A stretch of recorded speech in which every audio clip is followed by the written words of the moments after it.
Hello दोस्तों, welcome to the channel zero Gyan. और आज की इस वीडियो में हम बात करेंगे CUET यानी कि कॉमन यूनिवर्सिटी एंट्रेंस टेस्ट। दोस्तों, ये 2022-23 में पहली बार ऐसा हुआ है कि जितने भी सेंट्रल यूनिवर्सिटीज़ हैं सबका जो एग्ज़ाम है सिर्फ एक ही एजेंसी करवाएगी, जो कि NTA है, जो कि मिनिस्ट्री ऑफ एजुकेशन के अंडर में आती है। उसी के थ्रू सारे सारे एग्ज़ाम्स होंगे। सिर्फ एक ही एग्ज़ाम्स होंगे, ऑनलाइन मोड में एग्ज़ाम्स होंगे और एक ही एग्ज़ाम्स के थ्रू आपको सारी यूनिवर्सिटीज़ में एडमिशन लेने का मौका मिल पाएगा। ठीक है दोस्तों, तो कुल मिला के हम बात करें तो एक तरह से इंटीग्रेट कर दिया गया है सारे सारे यूनिवर्सिटी, जितने भी सेंट्रल यूनिवर्सिटीज़ है उसमें अगर आप एडमिशन लेना चाह रहे हो तो अब आपको जो है कि कहीं हर एक यूनिवर्सिटीज़ का अलग अलग एग्जाम्स देने की कोई ज़रूरत नहीं है। सिर्फ और सिर्फ एक ही एग्ज़ाम होगा, CUET common university entrance test, जो कि NTA कराएगी, जिसका full form national testing agency, जिसके थ्रू आप सिर्फ एक सिंगल ऑनलाइन मोड में एग्ज़ाम दोगे और उसी के बेसिस पे आपको एडमिशन मिलने का मौका मिल जाएगा। ठीक है दोस्तों, तो चलिए हम यहाँ पे देख लेते हैं, इसके बारे में थोड़ा समझ लेते हैं। अभी नया नया है, बहुत से बच्चों को इससे रिलेटेड बड़े सारे कन्फ्यूजन्स हो रहे हैं। इसमें काफ़ी सारे सब्जेक्ट्स हैं जिसको चूज़ करना है और उनको समझना है। तो चलिए इस वीडियो में हम आपको एकदम अच्छे से समझाएंगे। इस वीडियो को स्किप बिल्कुल मत कीजिएगा, क्योंकि इस वीडियो में आपको एकदम पूरी अच्छी तरह से समझाऊंगा कि एक्चुअली आपको कैसे सब सब्जेक्ट का कम्बिनेशन कैसे ऑप्ट करना है और कैसे आपको एग्जाम्स जाके देना है। ठीक है, तो यहाँ पे हम CUET करते हैं। देखिए यहाँ पे हम लोग का ये ऑफिशियल वेबसाइट इसका CUET.SAMARTH.AC.in।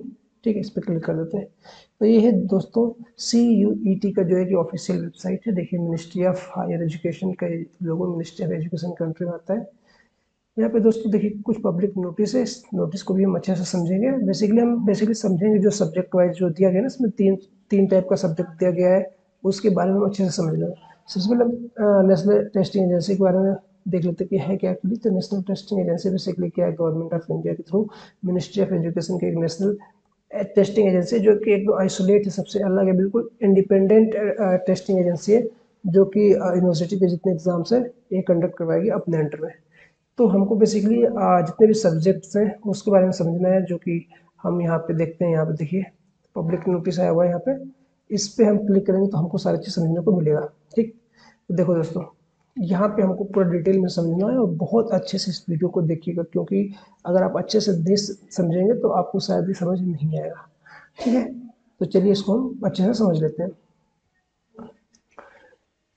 इसके बाद हम इसमें मेन मेन चीज़ को समझने की कोशिश करेंगे। देखिए सबसे पहले तो यहाँ पे सबसे पहले एक national testing agency has been interested with the responsibility of conducting the under graduate entrance test for all the central universities for the academic session of 2022-2023। यानी कि जो भी 2022 और 23 की जितनी भी सेंट्रल यूनिवर्सिटीज़ का जो एंट्रेंस है वो बेसिकली नेशनल टेस्टिंग एजेंसी लेगी इस बार। ठीक, 2022-23 में CUET will provide a single window opportunity to student to seek admission to any of the central universities across the countries। और जो CUET है वो बेसिकली आपको एक सिंगल विंडो प्रोवाइड करेगी, मतलब एक सिंगल एग्जाम कंडक्ट करवाएगी, जिसको थ्रू आप जितने भी इंटायर यूनिवर्सिटीज़ इंडिया में सेंट्रल यूनिवर्सिटीज़ उसमें आप एडमिशन ले पाओगे। और जो CUET जो है दोस्तों 2022 में जो कि जो भी एग्ज़ाम कंडक्ट करवाएगी वो कंप्यूटर बेस्ड एग्जाम होगा, यानी आपको कंप्यूटर पे एग्जाम देना पड़ेगा। ठीक है, नेक्स्ट देखते हैं दोस्तों, the detail of the programmes offered by the central universities are made available on their respective websites. और दोस्तों इस मतलब जितने इसके प्रोग्राम्स, मान लीजिए कि आप दिल्ली यूनिवर्सिटी में एडमिशन लेना चाह रहे हैं, तो उसके जो भी एलिजिबिलिटी है, जो भी इसके प्रोग्राम्स हैं, वो आपको दिल्ली यूनिवर्सिटी की ऑफिशियल वेबसाइट मिल जाएगा। अगर आप BHU में एडमिशन लेना चाह रहे हैं तो वो BHU की वेबसाइट पे ऑफिशियली आपको मिल जाएगा। तो मतलब आप जितने भी इसके डिटेल्स प्रोग्राम्स हैं, जितने भी यूनिवर्सिटीज़ इसमें कंबाइन होंगे CUET में जितने भी यूनिवर्सिटीज़ कंबाइन होंगे, जितनी यूनिवर्सिटी अपने आप को इसमें इन्वॉल्व करेंगे, उनके सारे डिटेल्स उनके वेबसाइट के ऑफिशियल पेज पे मिल जाएगा आपको। नेक्स्ट है दोस्तों, online application form for under graduate programmes will be open from 2/4/2020। यानी कि 2 मार्च 2022 से जो है कि अंडर ग्रेजुएट प्रोग्राम के लिए जो एप्लीकेशन फॉर्म्स है वो ओपन हो जाएंगे इस CUET के ऑफिशियल वेबसाइट पे। The link for the same will be made available on the official website मतलब कि जो उसकी लिंक होगी आपको इसके ऑफिशियल वेबसाइट, जो कि ये CUET.SAMARTH.AC.in पे मिल जाएगी। ठीक है, Candidates who wish to appear for CUET UG 2022 are advised to go through the required eligibility for the desired university for selecting the options from UG programs being offered। ठीक है, और यहाँ पे कहने की कोशिश कर रहा है कि जितने भी स्टूडेंट जो कि CUET के थ्रू अंडर ग्रेजुएट कोर्स करना चाह रहे हैं या अंडर ग्रेजुएशन में आप एडमिशन लेना चाह रहे हैं, तो उसके लिए क्या एलिजिबिलिटी क्राइटेरिया होनी चाहिए, या फिर आप जिस भी यूनिवर्सिटी में पढ़ना चाह रहे हैं उस यूनिवर्सिटी पे जाके उस एलिजिबिलिटी क्राइटेरिया को चेक कीजिए कि क्या आप उस एलिजिबिलिटी क्राइटेरिया में फिट बैठते हैं कि नहीं। अगर आप उस एलिजिबिलिटी क्राइटेरिया फिट बैठेंगे तभी आप CUET के एग्ज़ाम देकर उस पर्टिकुलर यूनिवर्सिटी पे अपना एडमिशन पा सकेंगे। अगर आप किसी एक पॉइंट पे वो इस एलिजिबिलिटी क्राइटेरिया को मिस कर जाएंगे तो आप जो है कि एडमिशन नहीं ले पाएंगे। ठीक, यहाँ पे फिर सेम जगह की जो एप्लीकेशन फॉर्म है वो 2 मार्च 2022 से स्टार्ट होकर 30 मार्च 2022 तक खत्म हो जाएगा। ठीक है, तो आप ध्यान रखिएगा कि आपका जो एप्लीकेशन फॉर्म है 2 मार्च 2022 को शुरू होगा और 30 मार्च 2022 को एंड हो जाएगा। देखिए दोस्तों, अब हम आगे मेन टॉपिक पे जो हमें समझना है, क्योंकि बहुत से बच्चे इसमें कंफ्यूज हो जा रहे हैं कि उनको कैसे सब्जेक्ट क्या क्या चूज करना है, क्योंकि CUET जो कि पहली बार एक इस CUET के फॉर्म में निकल के आ रहा है, मतलब पहली बार ऐसा हो रहा है कि सारी यूनिवर्सिटी एक इंटीग्रेटेड प्लेटफॉर्म पे आके अपने एग्जाम्स को कंडक्ट करवा रही है। ठीक है, तो देखिए CUET जो अंडर ग्रेजुएशन कोर्स में एडमिशन लेना चाह रहे हैं 2022 में, उनके लिए 4 सेक्शन दिया गया है। सेक्शन 1A में है 13 लैंग्वेज, सेक्शन 1B में 20 लैंग्वेज, सेक्शन सेकेंड में 27 डोमेन स्पेसिफिक सब्जेक्ट्स और सेक्शन थर्ड में जनरल टेस्ट। ठीक है, चलिए इसके बारे में समझते हैं। बहुत अच्छे से इस वीडियो को देखना, इसके आगे समझना आपके लिए बहुत ज़रूरी है, क्योंकि यही नहीं समझेंगे आप तो आप शायद इस एग्ज़ाम को, मतलब इसके स्ट्रेटजी को या फिर इसके जो भी एग्ज़ाम पैटर्न को आप समझ नहीं पाएंगे। ठीक है, देखिए यहाँ पे सेक्शन 1A में जो लैंग्वेजेस की बात है, यहाँ पे 13 डिफरेंट लैंग्वेज है और एनी ऑफ दिस लैंग्वेज में भी चूजन। यहाँ जो सेक्शन वे में 13 लैंग्वेज आपको दी जाएगी, जैसे हिंदी, पंजाबी, मराठी, उर्दू, इंग्लिश, इस टाइप से करके 13 लैंग्वेज है। ठीक, उस लैंग्वेज में से आपको कोई एक लैंग्वेज, मतलब कोई सा भी लैंग्वेज आपको चूज करना पड़ेगा। ठीक, और सेक्शन 1B में जो लैंग्वेज है इसमें 20 लैंग्वेजेस हैं और इसमें से भी आपको कोई एक चूज करना पड़ेगा, लेकिन आपको ध्यान रखें कि जो आपने सेक्शन 1A में जो लैंग्वेज चूज किया उस लैंग्वेज को इसमें नहीं चूज करना। देखिए there are 20 languages, any other language apart from those offered इस सेक्शन 1A में भी चूजन। ठीक है, मतलब जो सेक्शन 1A में जितने भी लैंग्वेज है उसके अलावा जो भी बची हुई लैंग्वेज है सेक्शन 1B में जो दी गई है उसमें से किसी एक को आपको या फिर किसी लैंग्वेज को चूज करना है। इसमें क्वेश्चंस टू बी अटेम्प्ट कितने होंगे, इसमें 50 क्वेश्चन, प्रत्येक लैंग्वेज में 50 क्वेश्चन होंगे, जिसमें आपको 40 क्वेश्चन अटेम्प्ट करने होंगे। ठीक है, क्वेश्चंस का टाइप क्या होगा, language to be tested through reading comprehension, मतलब रीडिंग कम्प्रिहेंशन होगा based on the different types of passage होगा, फैक्चुअल लिटरेसी होगा एंड नरेटिव होगा, लिटरेसी एप्टीट्यूड्स एंड वोकैबुलरी, सब होगा। इसका ड्यूरेशन क्या होगा, जो सेक्शन 1A लैंग्वेज होगा और सेक्शन 1B लैंग्वेज का जो टेस्ट होगा उसका ड्यूरेशन की बात करें कितने टाइम तक एग्जाम चलेगा, तो आप only 45 minutes of each language, प्रत्येक लैंग्वेज जो है इसमें आपको 1 से 45 मिनट का एग्जाम होगा। ठीक, नेक्स्ट बात करते हैं दोस्तों सेक्शन 2 जो डोमेन है। ठीक है, यहाँ पे there are 27 domains specific subject being offered under this section. यहाँ पे 27 डोमेन्स हो गए। A candidates may choose a maximum 6 domains as desire by the applicable university या फिर यूनिवर्सिटीज। और जो भी एप्लीकेंट है, जो भी कैंडिडेट्स है, जो भी एग्जाम देना चाह रहे हैं, वो मैक्सिमम ज़्यादा से ज़्यादा 6 डोमेन सब्जेक्ट को चूज कर सकता है, उससे ज़्यादा उसको चूज करने का कोई ऑप्शन नहीं है। मैक्स 6 सब्जेक्ट को चूज कर सकता है। इसमें क्वेश्चंस में 40 questions to be attempt out of 50। इसमें भी इस जो सेक्शन 2 का डोमेन्स है, सेक्शन सेकंड का जो डोमेन्स है उसमें आपको 50 क्वेश्चंस दिए जाएंगे, जिसमें से आपको 40 क्वेश्चंस अटेम्प्ट करने पड़ेंगे। ठीक, इसके बाद जो input text can be use for MCQ based questions, इसका जो क्वेश्चन फॉर्मेशन होगा वो MCQs बेस्ड होगा, मतलब मल्टीपल चॉइस क्वेश्चंस होगा। आपको 4 को ऑप्शन दिया रहेगा, उसमें से एक आपको टिक करना पड़ेगा। और जो MCQs बेस्ड होगा वो जो NCERT 12th के NCERT का जो सिलेबस है उसी बेस्ड इसका MCQs बेस्ड होगा, उसी बेस पे उसके MCQs को बनाया गया होगा। ठीक है, इसके लिए भी आपको 45 minute for each domain specific subjects, प्रत्येक डोमेन्स में जो भी स्पेसिफिक सब्जेक्ट के जितने भी डोमेन्स हैं उसमें आपको प्रत्येक डोमेन में आपको 45 मिनट का टाइम दिया जाएगा। एक बात यहाँ पे ध्यान रखिए दोस्तों, देखिए ये जो डोमेन्स है ना 27 डोमेन, ये हर एक यूनिवर्सिटीज़ का अलग अलग हो सकता है। कोई ज़रूरी नहीं है कि जितने डोमेन दिए हुए सारे यूनिवर्सिटीज़ के लिए एप्लीकेबल हो सकते हैं। तो इसलिए दोस्तों आपको जिस भी यूनिवर्सिटी में एडमिशन लेना है वहाँ पे जाके आपको चेक करना है, ठीक है, कि उस पर्टिकुलर यूनिवर्सिटी में कौन कौन से डोमेन सब्जेक्ट हैं। फिर आपको चूज़ करना है कि आप कौन सी यूनिवर्सिटी चूज़ करते हो, कौन से एग्जाम्स किस किस डोमेन्स में आप एग्जाम देना चाहते हैं। तो ये बहुत ज़रूरी है आपको दोस्तों कि आपको आइडेंटिफाई करना पड़ेगा कि आपको किस यूनिवर्सिटी में एडमिशन लेना है, उसकी एलिजिबिलिटी क्राइटेरिया क्या, उसमें डोमेन्स कितने दिए रखे हैं, उसमें लैंग्वेजेस क्या क्या दी रखी है, या फिर उसको जनरल टेस्ट। देखो जनरल सेक्शन थर्ड का जो जनरल टेस्ट है सबके लिए कॉमन है, ये सब हर एक यूनिवर्सिटी में अप्लीकेबल है। किसी भी यूनिवर्सिटी में ऐसा नहीं हो सकता कि अप्लीकेबल ना, क्योंकि ये बेसिक लैंग्वेज है, मतलब लाइक आपकी stage geography, economy, politics questions, current affairs से क्वेश्चंस आ रहे हैं। चलिए सेक्शन थर्ड को भी देख लेते हैं। सेक्शन थर्ड में जनरल टेस्ट है। For any such undergraduate programme is being offered by the universities where a general test is being used for admission. यहाँ पे देखिए 75 क्वेश्चंस होंगे जिसमें आपको एटलीस्ट 60 क्वेश्चंस अटेम्प्ट करने पड़ेंगे, ठीक है। ठीक, इसमें देखिए क्योंकि इसमें भी A B M C Qs type ही होगा, और इसमें क्या क्या क्वेश्चन आएंगे, किस किस बेस पे क्वेश्चन आएगा, क्या क्या सब्जेक्ट होंगे या क्या क्या टॉपिक होंगे जहाँ से क्वेश्चन पूछा जाएगा। जनरल नॉलेज होगा, करंट अफेयर्स होगा, जनरल मेंटल एबिलिटी होगा, न्यूमेरिकल एबिलिटी होगा, क्वांटिटेटिव रीजनिंग होगा, ठीक है। इसमें रीजनिंग बहुत सारे पार्ट्स है, लॉजिकल एंड एनालिटिकल रीजनिंग होगा। इसका जो ड्यूरेशन होगा आपको 60 मिनट को दिया जाएगा। अब इसके बाद नेक्स्ट अगर स्लाइड डाउन करते हैं दोस्तों, तो यहाँ पे आपको जो 13 लैंग्वेज है या फिर आपके 27 डोमेन है उसके बारे में कुछ डिटेल दी गई है जिसको आपको बहुत ध्यान से देखना पड़ेगा। देखिए यहाँ पे क्या लिखा हुआ है, यहाँ पे लैंग्वेज जो 13 है इसमें से आपकी तमिल है, तेलुगु, कन्नड़ा, मलयालम, मराठी, गुजराती, उड़िया, बंगाली, असामीज, पंजाबी, इंग्लिश, हिंदी और उर्दू है। और लैंग्वेज जो 20 है, ठीक, जो 1B का है, ठीक। एक तो 1A का हो गया, 1B का हो गया। फ्रेंच हो गया, Spanish, German, Nepali, Persian, Italian, Arabian, Sindhi, Sanskrit, Kashmiri, Konkani, Bodo, Dogri, Maithili, Manipuri, Santhali, ताइबेरियन, जापानीज, रशियन, चाइनीज, ठीक है। और जो 27 डोमेन है देख लीजिए आप, 27 का डोमेन दिया हुआ है, इसके बारे में आप देख लीजिएगा आपको कैसे क्या चूज करना है, ठीक है।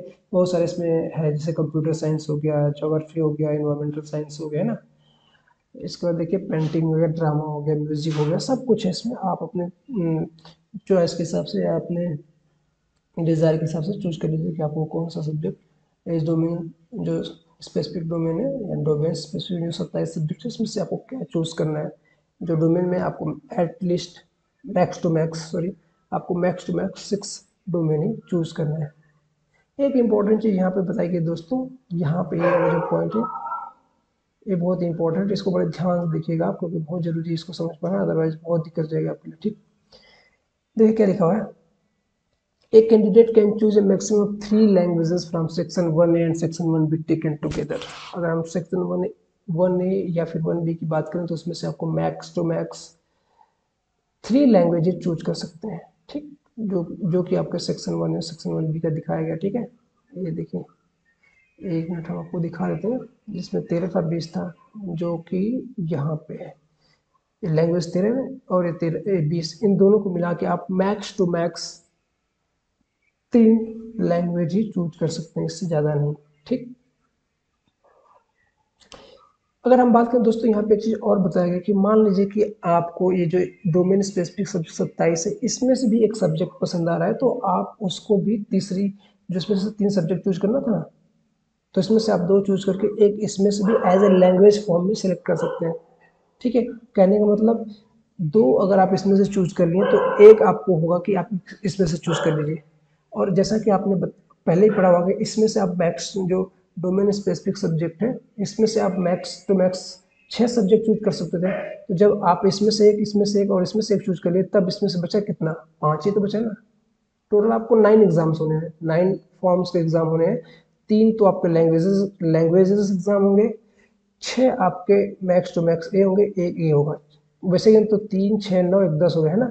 लेकिन जो इसमें 3 है ना, इसमें से या तो आप 3 चूज कर सकते हैं, या तो 2 इसमें से, एक इसमें से उठा के एज ए लैंग्वेज फॉर्म में उसको यूज करते हैं। जो भी इसमें से आप एक उठाएंगे डोमेन स्पेसिफिक सब्जेक्ट में से, इसमें जब डालेंगे तो वो लैंग्वेज के फॉर्म में कन्वर्ट हो जाएगा। फिर उसको छोड़ के इसमें से 5 सब्जेक्ट आप ऐसे चूज कर सकते हैं, पहले तो कर सकते हैं। दूसरा ऑप्शन से कर सकते हैं आपके, इसमें से आप 3 सब्जेक्ट चूज कर सकते हैं, ठीक है। जो लैंग्वेज है इसमें से 3 लैंग्वेज आप ले सकते हैं, तो उस केस में यहाँ पे 6 लेना था तो आपको 5 लेना पड़ेगा। और एक कंपलसरी हो गया। तो 3, 5, 8, 1, 9, एक तो ये फॉर्म हो गया। या तो एक फॉर्म इसमें दो लैंग्वेज इसमें से ले लीजिए, मतलब कि जो 13 और 20 इसमें से एक दो लैंग्वेज ले लीजिए, और एक जो लैंग्वेज बचा वो आप डोमेन स्पेसिफिक सब्जेक्ट से उठा के इसमें डाल दीजिए। तो आपका 3 ये हो गया, और 5 ये हो गया, 8, और एक जो आपका थर्ड जो जो जनरल टेस्ट हो गया वो। तो 3 और 5, 8, 1, 9 हो गया ना। तो वही चीज़ लिखा होगा कि 3 सब्जेक्ट आप सेक्शन 1 ए सेक्शन 1 बी के 3 लैंग्वेज आप सेक्शन 1 ए और सेक्शन 1 बी से ले सकते हैं। अगर आप चाहें तो तीसरा जो लैंग्वेज है आप जो है कि डोमेन स्पेसिफिक सब्जेक्ट से भी चूज कर सकते हैं। As applicable, so the maximum number of test to be taken remains 9, क्योंकि आपको 9 मैक्सिमम टेस्ट देने हैं, ठीक है। यानी कि अगर हम इससे बात करें तो दो लैंग्वेज हो गया जो कि section 1 A and section 1 B से आपने आप चूज करेंगे, और 6 डोमेन स्पेसिफिक सब्जेक्ट हो गया जो कि 27 है, और एक जनरल टेस्ट होगा। या फिर आप 3 लैंग्वेज चूज कर सकते हैं section 1 A and section 1 B से, प्लस 5 डोमेन आप जो कि 27 डोमेन में से 5 डोमेन चूज कर सकते हैं, और एक जनरल टेस्ट। तो जनरल टेस्ट सबके लिए कॉमन है। अच्छा, ऐसी फ्लेक्सिबिलिटी इसलिए की गई है क्योंकि बहुत सी यूनिवर्सिटीज़ इसमें कोलैप्स कर रही है, बहुत सी यूनिवर्सिटी इंटीग्रेट कर रही है अपने आप को इस नेशनल टेस्टिंग एजेंसी से, यानी CUET के फॉर्म में। तो ऐसे में क्या है दोस्तों कि उसके अलग अलग डोमेन्स हो सकते हैं, अलग अलग एलिजिबिलिटी क्राइटेरिया हो सकती है। तो उस एलिजिबिलिटी क्राइटेरिया को अच्छी तरह से फुलफिल किया जाए, इसलिए आपको इस टाइप से फ्लेक्सिबिलिटी देखने को मिली है लैंग्वेज, जो आपको लैंग्वेज चूज करना उसमें, या फिर आपको जो भी डोमेन चूज करना है उसमें, ठीक है। चलिए दोस्तों, लास्ट हम देख लेते हैं, इसको थोड़ा सा और समझ लेते हैं। बहुत अच्छा यहाँ पे दिया गया कि आपको मोड ऑफ टेस्ट कैसा होगा, कंप्यूटर बेस्ड टेस्ट होगा, टेस्ट का पैटर्न क्या होगा, सभी ऑब्जेक्टिव टाइप के MCQs होंगे, मल्टीपल चॉइस क्वेश्चन होंगे, मीडियम क्या होगा, 13 लैंग्वेजेस होंगे जो कि हमने ऑलरेडी देखा हुआ है, सेक्शन 1 एंड सेक्शन 1 बी, ठीक। इसमें से आपको 3 चूज करना है, या फिर आपको 2 भी चूज कर सकते हैं। तो एक आपको आपको डोमेन से चूज करना पड़ जाएगा, या फिर और एक टेस्टिंग, एक तो कॉमन टेस्ट हो गया, और या फिर आप इसमें से लैंग्वेज 3 लैंग्वेज चूज कर दीजिए, और 5 डोमेन से और एक कॉमन टेस्ट दे दीजिए, ठीक। सिलेबस क्या होगा, NCERT की जो भी सिलेबस है 11th-12th का, सारे सिलेबस उसी से रिलेटेड होंगे। और सेक्शन थर्ड है जो जनरल टेस्ट है, इसमें आपको general knowledge, current affair, current mental ability, numerical ability, quantity reasoning, ठीक है। तो कुल मिलाकर जो सेक्शन थर्ड है इसमें आपको रीजनिंग आएगी, मैथ आएगा, इसके बाद आपका आएगा करंट अफेयर, इसके बाद हिस्ट्री, ज्योग्राफी, पॉलिटी, इकोनॉमी, इन सबसे क्वेश्चन आपको आएंगे ही आएंगे, ठीक। अब रजिस्ट्रेशन के बारे में बात करें तो रजिस्ट्रेशन इसका जल्दी स्टार्ट हो गया है, मतलब दो 2 मार्च को स्टार्ट हो गया, और जिसकी वेबसाइट ये है, यहाँ पे अगर आप क्लिक कर देंगे तो आप उसके ऑफिशियल वेबसाइट पे आ जाएंगे, जहाँ से आप फॉर्म को फिल कर लेंगे, ठीक है। इसके लेवल ऑफ क्वेश्चंस का CUET का जो लेवल ऑफ क्वेश्चंस होगा सब 12th बेस पे होगा। 12th की जो भी NCERT है, 12th के जितने भी एग्जाम्स, 12th के एग्जाम में जितने बुक्स हैं उसी बेसिस पे आपके सारे सारे क्वेश्चन पैटर्न्स MCQs के फॉर्म में बनाए जाएंगे, जिसको यूज़ करके या जिसको अच्छे से पढ़ के, यानी 12th के अच्छे से पढ़ाई कर लियोगे तो आपको इस एग्ज़ाम को क्रैक करना बहुत ही आसान हो जाएगा, ठीक है। नंबर ऑफ अटेम्प्ट्स में यहाँ दिया गया कि अगर यूनिवर्सिटी, अगर चाहे किसी भी यूनिवर्सिटी में अगर अगर आप एडमिशन लेना चाह रहे हैं, और अगर अगर वो यूनिवर्सिटी चाहते कि आप प्रीवियस ईयर, मतलब मान लीजिए कि 2022 है तो 2021 या 2020 में ही आप 12th पास आउट है, तो अगर यूनिवर्सिटी अलाउ करती है, परमिट करती है, तो आप जो है कि इस बार भी 2022-23 वाले CUET के एग्जाम में भी बैठ सकते हैं। तो ये डिपेंड करता है कि जो भी प्रीवियस ईयर स्टूडेंट है, जो पास आउट पहले से हो चुके हैं, अगर वो CUET के एग्जाम में बैठना चाहते हैं, या फिर एग्जाम देना चाह रहे हैं, या फिर एडमिशन लेना चाह रहे हैं, तो वो यूनिवर्सिटीज़ पर डिपेंड करेगा कि वो उनको परमिट करती है कि नहीं। अगर परमिट करती है तो आप एग्जाम दे सकते हैं, परमिट नहीं करती यूनिवर्सिटीज़ तो आप एग्जाम नहीं दे सकते हैं। Choice of languages and subject की बात करें तो हम बहुत अच्छे से बात कर चुके हैं कि हमें यहाँ पे सेक्शन 1 ए सेक्शन 1 बी से 2 या 3 सब्जेक्ट चूज करने हैं, लैंग्वेज चूज करने हैं, एंड एक आपको अगर डोमेन की बात करें तो उसमें 27 डोमेन है, जिसमें मैक्सिमम 6 और मिनिमम 5 सब्जेक्ट हमको चूज करना है, और एक कॉमन टेस्ट हो जाएगा जो सबके लिए कॉमन होगा। स्केड्यूल ऑफ एग्जाम्स की बात करें तो ये सेम दिया होगा आपका। 2 मार्च 2022 से इसका ऑनलाइन रजिस्ट्रेशन स्टार्ट हो जाएगा, और 30 मार्च 2022 को ख़त्म हो जाएगा। तो आप बिल्कुल ध्यान दें कि आपको कब इसको भरना है, ठीक है। तो आज के वीडियो में इतना ही था दोस्तों। उम्मीद है कि आपको बहुत अच्छे से समझ में आ गया हो कि आपको सब्जेक्ट कम्बिनेशन कैसे चूज करना है। अगर इसके अलावा भी आपको कोई दिक्कत हो रही है इसको समझने में, या फिर कोई दिक्कत हो रही है आपको फॉर्म फिल करने में, अभी नेक्स्ट वीडियो में आपको बताएंगे कैसे फॉर्म को फिल करना है। तो बने रहिएगा इस वीडियो में। अगर आपको अगर जानना है कैसे फॉर्म फिल करना तो इस वीडियो को लाइक कीजिए और नीचे कमेंट कर दीजिएगा, मैं ताकि आपके कमेंट्स के बिहाफ पे नई वीडियो बनाऊँ कि अगर आप CUET के एग्ज़ाम देना चाह रहे हैं तो आपको अप्लीकेशन फॉर्म कैसे भरना है। तो इसके अलावा भी दोस्तों अगर आपको कोई क्वेरीज हो, कोई आपको समझ में नहीं आ रहा कुछ चीज़, तो आप मेरे को कमेंट करके नीचे कमेंट बॉक्स में कमेंट कर दीजिएगा, मैं जल्द ही आपको उस चीज़ का रिप्लाई दूंगा। तो उम्मीद है कि आपको ये वीडियो पसंद आई है। अगर आपको वीडियो पसंद आई हो तो इसको लाइक कर दीजिएगा, चैनल को मेरे सब्सक्राइब कर दीजिएगा, क्योंकि मैं अब बैठ गया हूँ CUET को पूरी तरह से लेके इसी पे वीडियोस बनाऊंगा। जो भी आपके डाउट्स होंगे, जो भी नए अपडेट्स आएगा, सब कुछ इस चैनल पे आपको बहुत जल्द एज सुन एज पॉसिबल मिल जाएगा। चलिए दोस्तों, आज की वीडियो में इतना ही। Thank you very much.